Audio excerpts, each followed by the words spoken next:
ابن علی جانتے تھے قاتلوں نے احرام باندھ لیے، احرام کی چادروں میں خنجر چھپا لیے، دوران طواف وارث کعبہ کو قتل کرنے کا منصوبہ بنایا گیا۔ میں کہتا ہوں مولا کعبے کی شہادت تو بڑی افضل ہے، اور آپ کا خاندان تو شہادت کو سینے سے لگاتا ہے، دوران طواف شہید ہو جائیے۔ فرمایا شہید تو ہو جاؤں گا، اور جگہ بھی بڑی مقدس ہے، لیکن قاتل کے چہرے پہ نقاب پڑی رہے گی۔ تاریخ کہے گی پوری دنیا کے مسلمان تھے، نہیں معلوم فرزند رسول کو کون قتل کر کے چلا گیا۔ کہہ سکتے تھے لوگ غیر مسلم بھیس بدل کے آ گئے ہوں گے، کہا میں بے نقاب کروں گا، رہ گئی مقدس جگہ، میں صحرا کو معلّہ نہ بنا دوں تو رسول کا بیٹا رہ گیا۔ اس نے حج کو عمرے میں بدلا، راستے میں مسلم کی شہادت کی خبر پہنچی، فرمانے لگے اے اولاد عقیل تمہارے حصے کی قربانی ہو چکی، تم واپس جانا چاہو تو جا سکتے ہو۔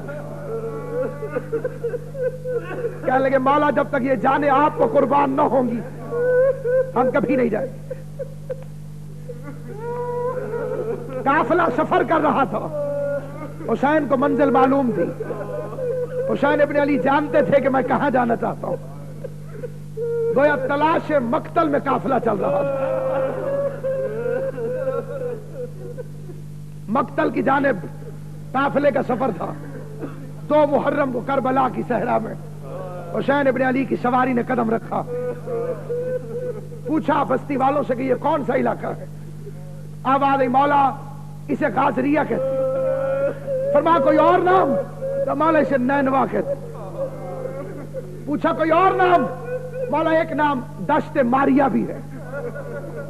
فرمایا کوئی اور نام؟ مولا اسے کرب و بلا کہتے۔ کربلا کا نام آیا، فرزند رسول کی زبان سے نکلا انا للہ ہے۔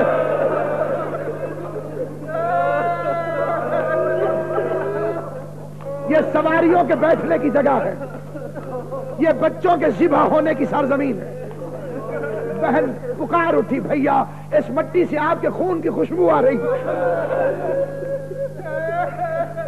اہل علاقہ آگے بڑھے اور ہاتھ جوڑ کے کہنے لگے فرزند رسول ہماری جرت تو نہیں ہے کہ آپ کو کوئی مشورہ دے، آپ اولاد رسول ہیں، لیکن ہماری گزارش یہ ہے، ہم نے اپنے بڑے بوڑھوں سے سنا ہے کہ یہ زمین رسول یا اس کی اولاد کو کبھی راس نہیں آتی،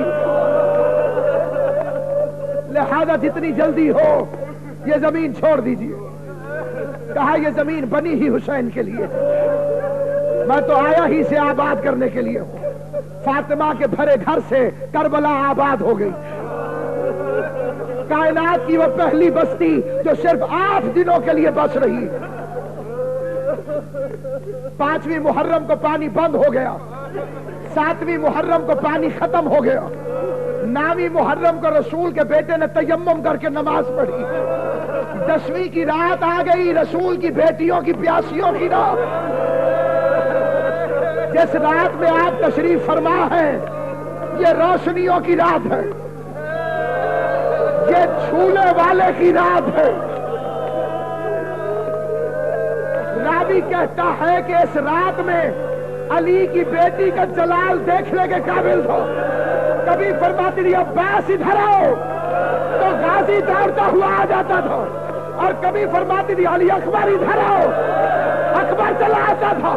کہا جیسے آج جلال کی رات ہے کل بی بی کی غربت کی رات ہے، جلال میں کہے گی آئینہ آئینہ بالفضل لباؤ، کلیجہ تھام کے کہے گی علی اکبر کہاں ہو؟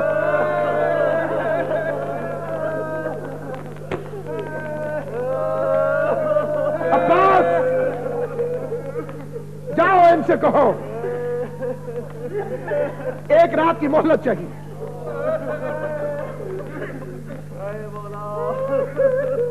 کسی جلسہ گاہ میں لوگ بلائے جائیں اور اچانک وہاں گولی چل جائے، یہ شہادت اور ہوتی ہے۔ اور اگر کہا جائے کہ چلے جاؤ گولی چلنے والی ہے اور پھر کوئی کھڑا رہے تو یہ وفا اور ہوتی ہے۔ حسین کے چاہنے والوں کو معلوم تھا کہ یہ مقتل ہے، یہ مقتل ہے۔ رات آئی، عباس کو بھیجا، جس کے دل میں جہاد کے جذبات ابھر ابھر کے آ رہے ہیں۔ حسین ابن علی نے اسی کو بھیجا کہ ایک رات کی مہلت لے کر آؤ، میں عبادت الہی کرنا چاہتا ہوں۔ حسین فکر انسانیت کو پیغام دے رہے ہیں کہ اگر مرنے پہ یقین ہے تو عبادت بھی کرو، جس زندگی کا لمحہ لمحہ عبادت میں گزرا ہو،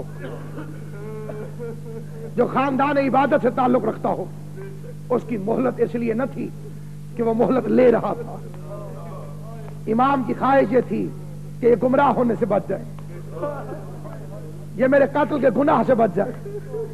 مہلت مانگی نہیں، مہلت عطا فرمائی۔ کوئی اور بننا چاہتا ہے تو وہ آ جائے۔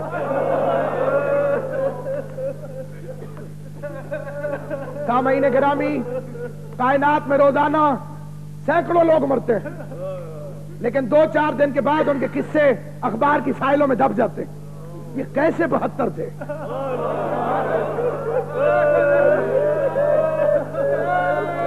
کہ جن کی روشنی آفتاب اسلام بن گئی۔ بہن کا ایک فکرہ، بھیا یہ تجھے چھوڑ تو نہیں جائے گے، یہ کسی جان نثار کے کانوں میں پڑ گیا اور اس نے تڑپ تڑپ کے کہا زہیر ادھر آؤ، اے مسلم ابن اوسجہ ادھر آؤ، ابو القاسم حبیب ابن مظاہر الاسدی ادھر آؤ۔ پیغمبر کی بیٹی کو ہماری وفاداری پہ یقین نہیں ہے۔